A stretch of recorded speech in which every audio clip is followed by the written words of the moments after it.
have you join us on this segment of the program tonight on Democracy Today on Africa Independent Television. We shall be looking at the 2023 presidential election vis-a-vis the issues cropping up in the Nigeria economy, from security and other issues that are of germane concerns to not a few Nigerians. Tonight on the program, we shall be joined by the presidential candidate of the Social Democratic Party, Prince Adebayo Adewole. Good evening, and good to have you join me. It's a pleasure. Thank you for the invitation. Absolutely. So we'll just go straight to the point. First of all, we shall be starting off the conversation from the security angle. You hope to rule over the nation in 2023.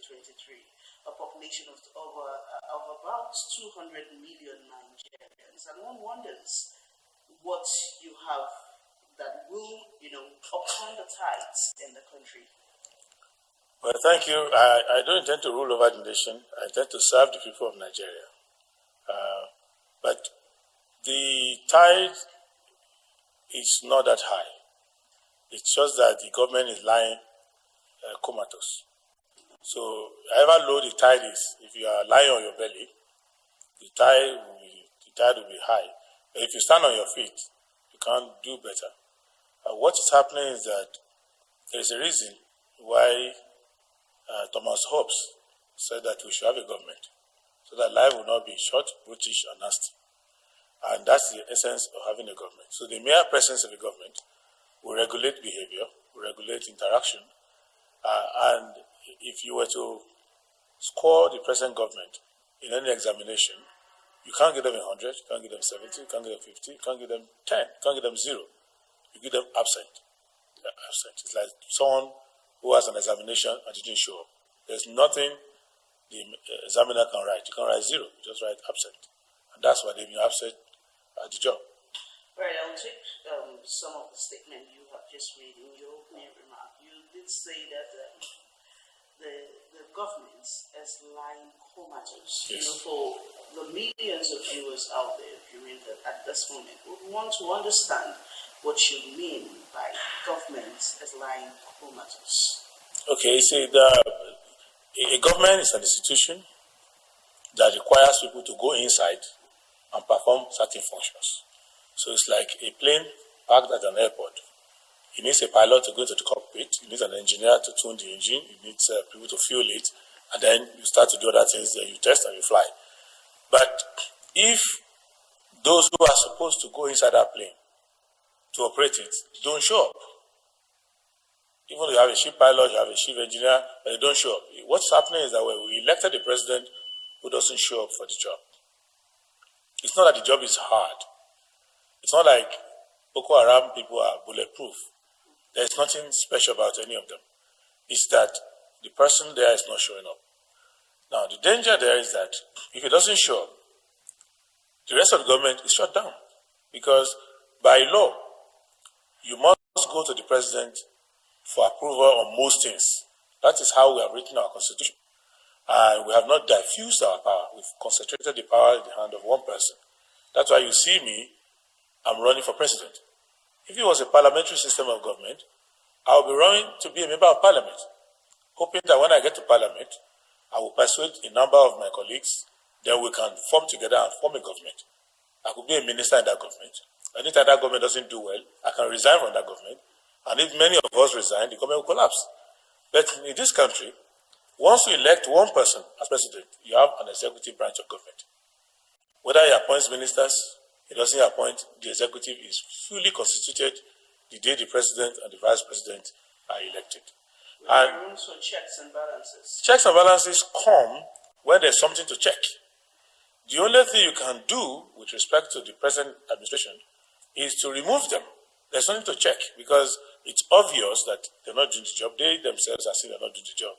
So why I am speaking about them is because I want Nigerians to understand that when people like me say, we are going to get rid of Boko Haram, maximum 6 months, we are going to inject law and order in the system.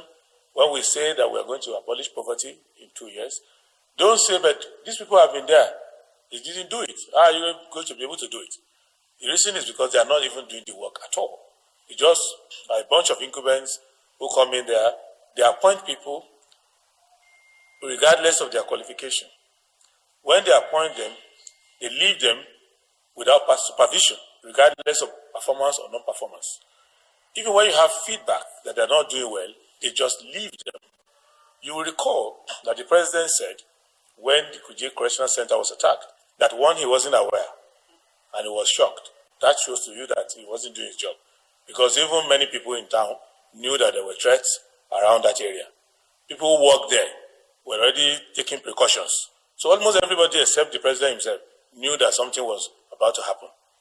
Now many more things that are about to happen that there's nothing special about me, but I know that they are about to happen because I have intelligence, I listen. You seem to know so much, a lot of things that Nigerians do not know. Yes. So the many more things about to happen, are you preempting some disastrous events in the country in days to come, or are you preempting a good turnout of events? Which there are bad things that will happen, and there are good things that will happen. You're prophesying? No, that's not prophesying. If you are going to be a commander-in-chief, you need to listen to intelligence. Intelligence is gathered.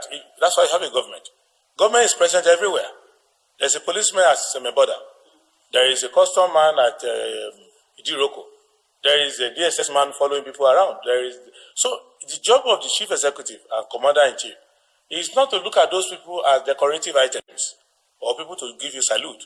It is to make sure that you have a system like a vacuum cleaner that gathers all this intelligence together. Then you take it to a place for analysis. So all these people you see in tinted vehicles blowing siren all over the place, their job, some of them, is to synthesize all this information. All this supply BVN, registering our telephone, what are they for? They are meant for the government to gather intelligence. So that when you listen to all this chatter, you see movement of money, you see movement of hardware, you look at vehicles. When police stops you on the highway and they ask you to open your trunk, don't you do that? So all of these things are meant to lead to a report which will come to the table of the president. Then he can take measures. All right, sorry to interrupt you, but as a member of the third force political party, yes, do you have, are you privy to any intelligence reports that you would want to share with Nigerians? First and foremost, intelligence is not meant to be shared with the public. The only intelligence I can share with the public is that the government is not handling intelligence well. Therefore, since they are working for you, you don't have to wait for me to be elected. Since they are working for you, speak to members of the National Assembly who are representing you. Speak to the senators representing you, House of Reps representing you. Speak to people you know in government. Speak to political party leaders. Speak to anybody who can have a voice in the public to put pressure on the government that they should rearrange the intelligence network. For example, they are in gross violation of Section 2 of the Terrorism Prevention Act. They don't have a coordination unit, and the coordination unit that they are supposed to have by law, because of money, because of people trying to award multi-million-dollar contract, they took that coordination center and scattered it. That's why you will see that a civilian, like a minister of finance, will say, I approve payment for vehicles for a foreign government. In a proper setting, if that were to take place in government, she, having no security clearance, is not even supposed to know. There is no connection between a fight against insurgency and that thing they have done.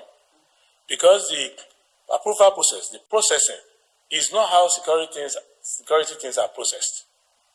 And if you look at the minions in government that are getting award from the Niger Republic of recent, people whose job is to serve tea to the president, people who are speech makers to the president, people who are supposed to hang around in the State House, in the outer corner, when security issues are being discussed, they are supposed to be out of sight and out of hearing.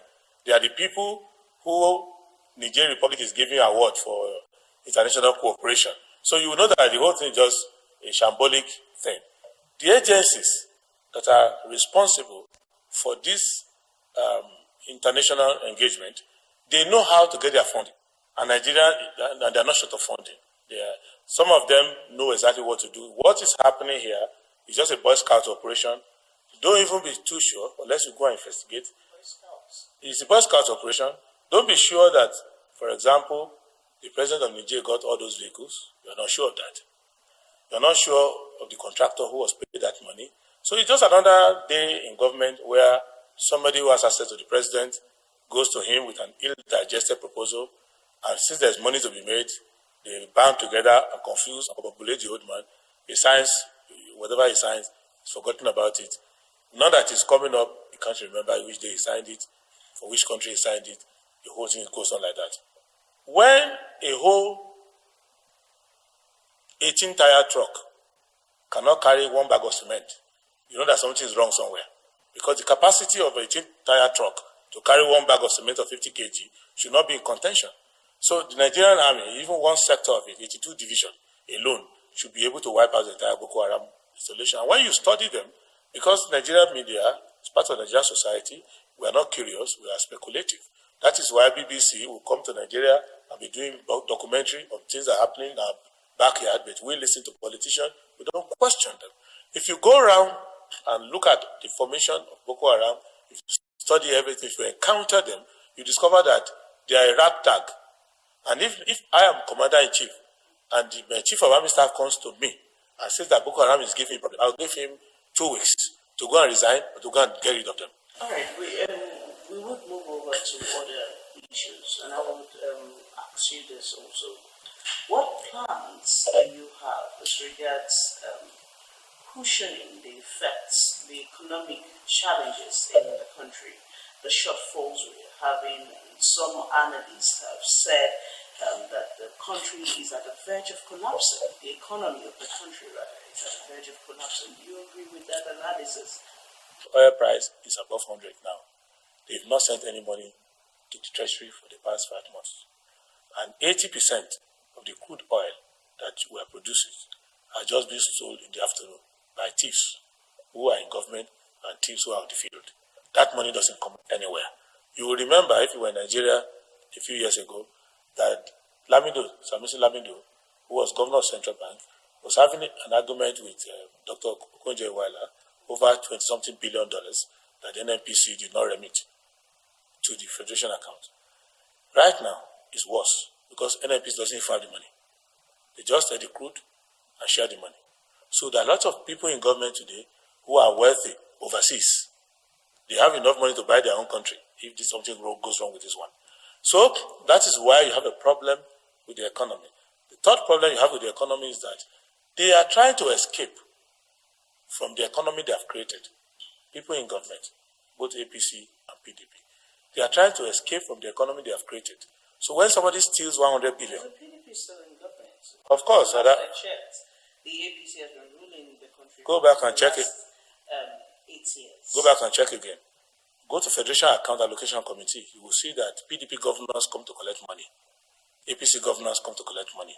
Even ABGA has one person who comes to collect money. So anybody... You have all this in a documented file. Yeah, in fact, I can give you the website. Go to Ministry of Finance website. You will see that every month, the way they allocate money is given to them. So, Governor of Sokoto... And individually they go to... Yeah, they go because they send...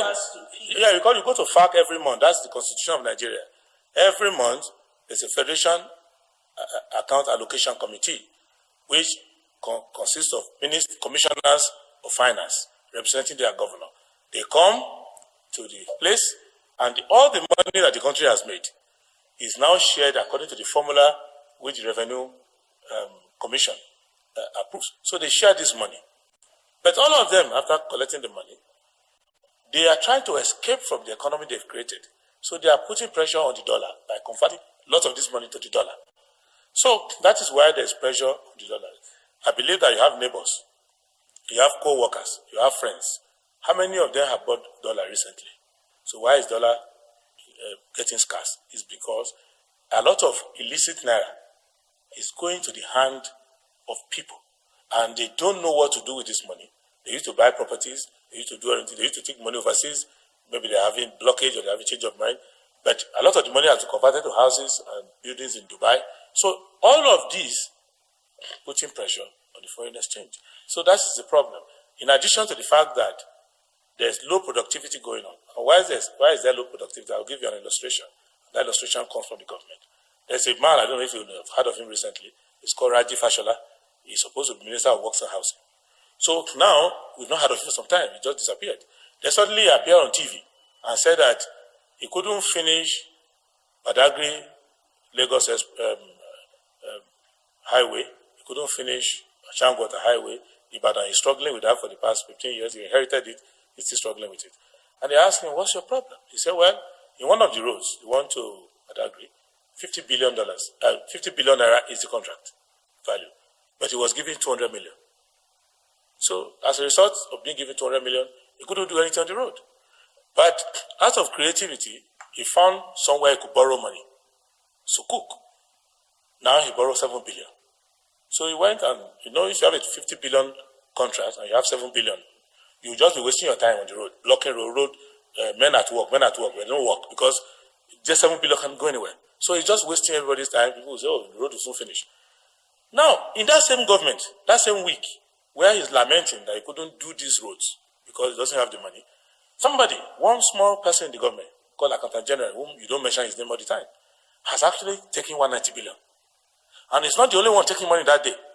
Allegedly. It's not proven yet. No. It's not allegedly.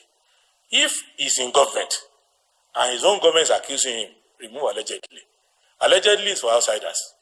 But you are inside the government, you are serving a government, and that government is not that the government is fighting corruption. The government itself is corrupt. But the government prides itself as one which fights corruption. You can say anything about yourself. There is a musician who said, I believe I can fly. He's in jail now, so he's not flying. So you can say anything you like, but what are you doing actually? So that's what I'm saying. They are not fighting the corruption, because the man who's supposed to help them fight corruption, Accountant General, Auditor General, Attorney General, all these generals are generals in looting. So now when you can, because it's coming from them. You see, when I look at them, I look at the government like nice guys until they speak and they say what they are doing. For example, I used to look at President Buhari as somebody who would wake up in the morning, study, do whatever he's doing. I was having suspicion that he wasn't doing it because there are so many things flying over his head. Until they attacked Kuje prison. And he said himself, how did it happen? I don't know. So when he says, I don't know, it's like you have a security guard in front of your house and thieves enter the compound. And you ask him, who broke the gate? How did they enter? He said, I don't know. At that time, you are not in doubt that this person is a waste of time. When I asked the question about the economy, the challenges the economy of Nigeria is going through right now, I was headed somewhere. And that's in light of the recent revelation made by the Minister of Labour when he said that Nigeria is broke. So when you become, by the time you become the president of Nigeria, that's eventually become the president of Nigeria, how would you be able to, revive the economy? Going by the fact that, as it is now, based on the revelation of the Minister of Labour increasingly, it said the country might not even be able to fund the capital projects come to 2023. First and foremost, Christy Gige is not in the government. He's a minister. He's passing time. He's supposed to be in charge of ASU negotiation. He's supposed to do industrial dispute. He's supposed to find a way to create job. He's not doing any of that. He's not in government. He's just the allocated vehicle for him is roaming about. The person who can tell you whether you have money or not is the Minister of Finance, not the Minister of Labour. That's not Labour's job. If Nigeria suddenly won a lottery today, he will not know, because it's only people in finance who will have to tell him. But the Minister of Finance is already telling us that we have money. Why? He's telling us that Nigeria has so much money that we could give 1.something billion to Niger. Countries that don't have money don't do that. He tells you that, remember that minister is the supervisor of the Accountant General of the Federation. And that minister is saying that under her watch, one of her officials has been able to take 190 billion and blown it. Does that show that the country is rich? Can you steal 190 billion from me? I don't have it. You can only steal money where there is.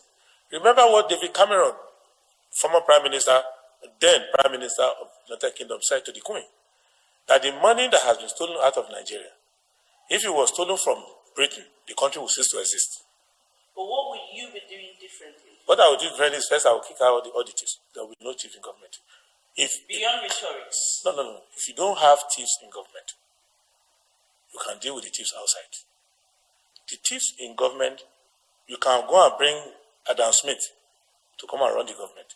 If you don't get rid of the thieves in government, you are wasting your time. Because the money that you are making, that's why I give you the Fashola episode. That money which the Accountant General of the Federation took, if it was given to Fashola, that road project will be there. The company will hire workers. Those workers will buy food and all the rest of it. Those who sell cement and all of that. And if the government was even more honest and they didn't choose Fashola, they choose a better person than Fashola, that road of 50 billion will not cost 50 billion. The road will cost something like 15 billion. So they will be able to build more roads. So that is where you start from. There are aspirational things you can do in government, but you do with what you have. You have to budget like a housewife. You budget for what you have now. Then you can hope for what comes next. If the money we are making now, which is enough for us, even we don't have anything in addition, is now being stolen day and night, then what kind of economy do you want to have? Because you know there are two prongs to the economy. If you want to manage economy, there is the fiscal side and there is the monetary side. The fiscal side is done by the government, where it's simple. Income into the government, like taxation, proceeds from oil, proceeds from rent, and all of that. People flying over Nigeria, paying to aviation flying, all of that.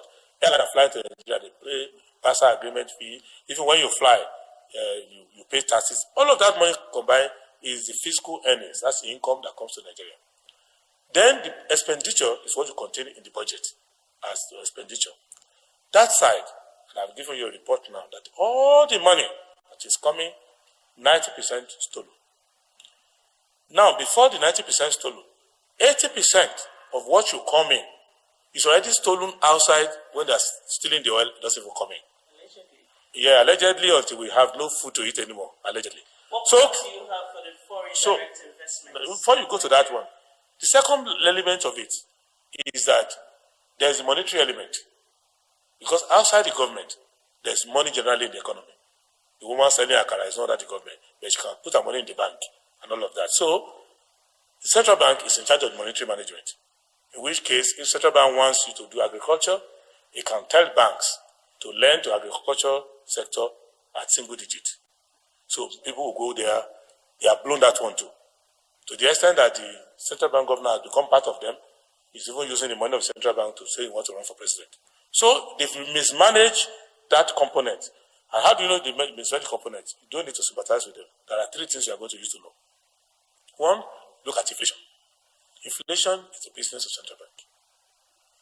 Look at that. Look at interest rate. Then look at the exchange rate. So if you want to know whether somebody has fever, you don't need to cut them to two. Just take a thermometer, put it in their mouth or in their armpit. If the temperature is 40 plus, you know this person has a fever. So that's how you know whether the economy is doing well. So the central bank governor doesn't need me to praise him. What was the inflation rate when Clement Ison was governor of central bank? When Olafisen was governor of central bank? You go back to that time. So this, when Soludo was CBN governor, what was interesting? That it's not a political issue. So they're not doing well in that sector. Now, when you're talking of foreign investors, there are two types of foreign investors. You have foreign direct investors, and you have portfolio investors. Portfolio investors don't come to you. They stay where they are. So if you float a bond, they will pay money, they will buy your bond. If you set up a venture and you float it in any capital market, they will buy into it. Those people can't come for two reasons.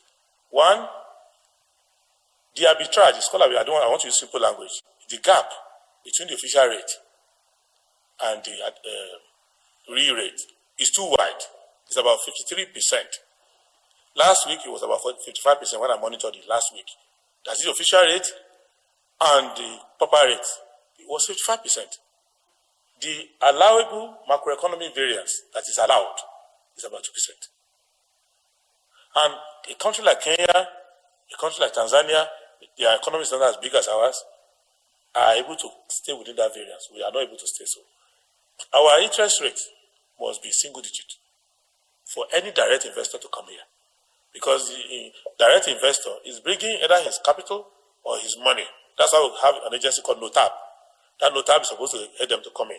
So when they come in, they bring certificate of capital importation, so they are able to take their money out.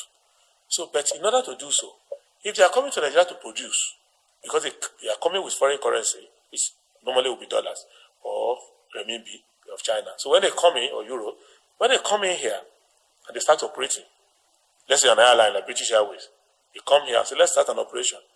They are selling their their services ticket in Naira. You will discover that because of the arbitrage, when they want to take their money out, they can't just go to their bank. Let's say a particular bank where their customer put the money. If they go to the bank and say, we've made the equivalent of $400 million, send it to my headquarters, the bank will say, we don't have the dollar. That was why recently, if you saw the letter from Emirates wrote to Nigeria and said, we cannot be doing 11 trips every week because we have so much money in Nigeria we cannot take out. I'm using these examples to show to you that foreign investment is not possible.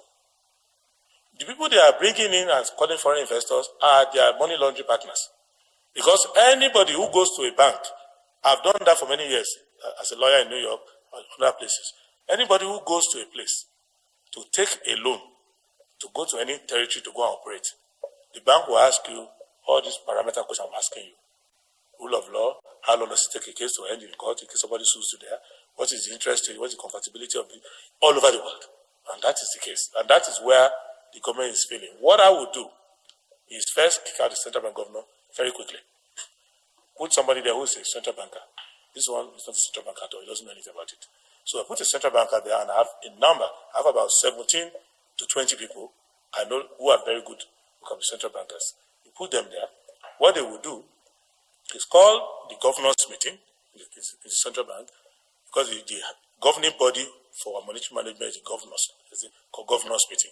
Or the central bank and 5 deputy governors. So the governors will set certain parameters and let me know, because I'm not supposed to control them. They will say, first, let's follow the Keynesian principle. We must guarantee full employment within medium term. 2, we must take interest rates to single digit. 3, we may not quarrel over the exchange rate, but there must be exchange rate stability. That is to say, if I am sworn in as President of Nigeria, May 29, 2023, till I leave office, there will be one exchange rate. It will not go up, it will not go down. It will remain there. So, if you do that, then they now call bankers committee meeting and give the bankers prudential guidelines, reserve guideline, all these guidelines. If I can tell you now, if you have like 10 hours for this program, I will tell you how they are violating even the reserve principle. Unfortunately, we don't all the time. Exactly. But I would ask you my last question, and we'll wind up this segment of Democracy Today. But my question would be the chances. You're one of those aspiring for the number 1 seats in Nigeria, the seat of the president. And just as you aspire, we also have some other contenders. Big political parties like the ruling All Progressives Congress, the Bola-Shetima tickets, the major opposition party, the People's Democratic Party, with the Atiku Okowa tickets, and Peter Obi on one side, a strong force emerging, quite quickly, with the Obi Dati ticket, and you also belong to the third force. And a lot of people wonder, in a game where you have the APC, the PDP, the Labour Party, what chance does the SDP have? Okay, I'm not really worried about the chances of the SDP. I'm worried about the chances of Nigeria. Because if the SDP become president, and I get elected and I become president, it's not about me. It's the fortune of Nigeria that will turn around. If on the other hand, another person is elected, I don't lose anything. It's the fortune of Nigeria that will be affected. So I'm more concerned about the fortune of Nigerians. What is I'm not concerned about your emergence as president. My emergence is number 1 goal for every aspirant. is to become the president. So when you say you will not No, consider... that's not my goal. My goal is to become a very effective and good president. That is why I didn't go to APC, PDP, and whether elected or not. No. You see, to be elected is fine, but to be elected and be useless is even worse. So, what was my first priority is to be able to first run on certain principles and choose a political party that allows you to run on those principles, not people who want to come win at all costs with rigging, with bribery, with all of that. You have to start from the beginning. That's the first principle, is that you must run on what is clear, what is conscientious, and what is patriotic. And if you happen to win, that you are surrounded by the left, by the right, the back and front, by people who can actually make the country succeed. Not those people who say, I have been there before. So, I don't want that.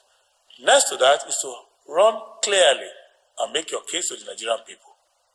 And once you make your case to the Nigerian people, and you work very hard in each and every one of the 176,846 polling units that are very competitive, you make your case clear and you push and let people know the difference between you and the establishment people, the difference between those who are coming just for the sake of themselves and those who are coming for the Nigerian people.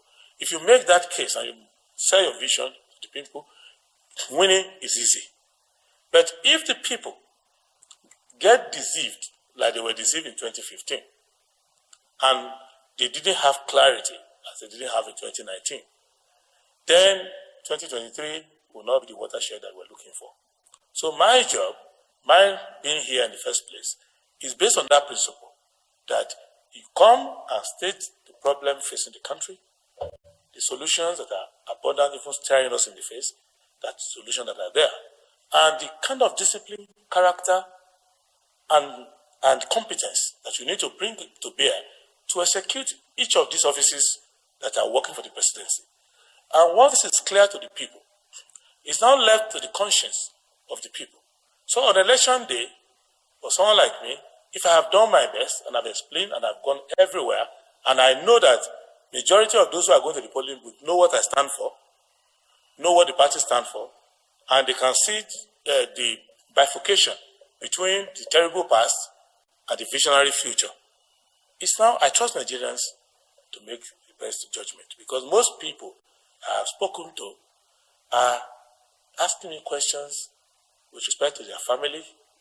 Women want to know whether their children can go back to school. They want to know whether their family can be saved. Communities that have been displaced want to know whether there is a possibility that there will be a government that is stronger than Boko Haram and bandit and all of that. People who are out of job want to know whether they are able to get a job. And you believe you have the capacity to deliver on that is not in doubt. The capacity is there, and the country is easy to rule.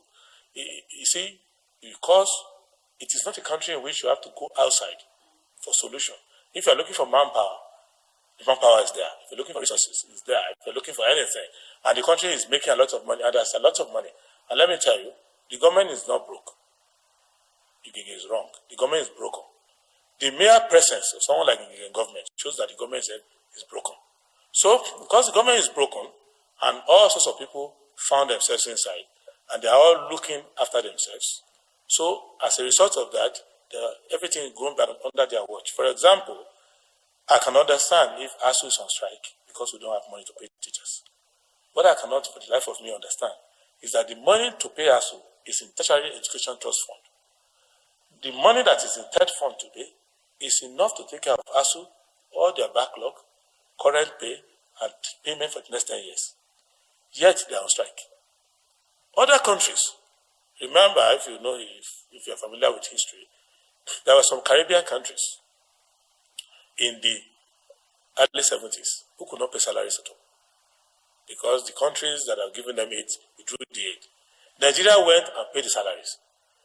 Those countries, they didn't have money, but they were able to make a clarion call to Nigeria to come and help them. There was a time when Sao Tome was bankrupt, and Sao Tome was negotiating with Nigeria for Nigeria to take over. They would submit their sovereignty to Nigeria if we could float them. We didn't pay attention to them. Eventually, they found oil, so they started doing well. So, how do you have your children starving, and you want to pay them? That is not a country in which you have to go outside for solution. If you are looking for manpower, the manpower is there. If you are looking for resources, it's there. If you're looking for anything, and the country is easy to rule. And your money is in your pocket, I can imagine a mother who's trying to feed the children and has no food in the house, but a mother who loves food in the pantry and the children are dying of kwashiorkor. That person is not a human being.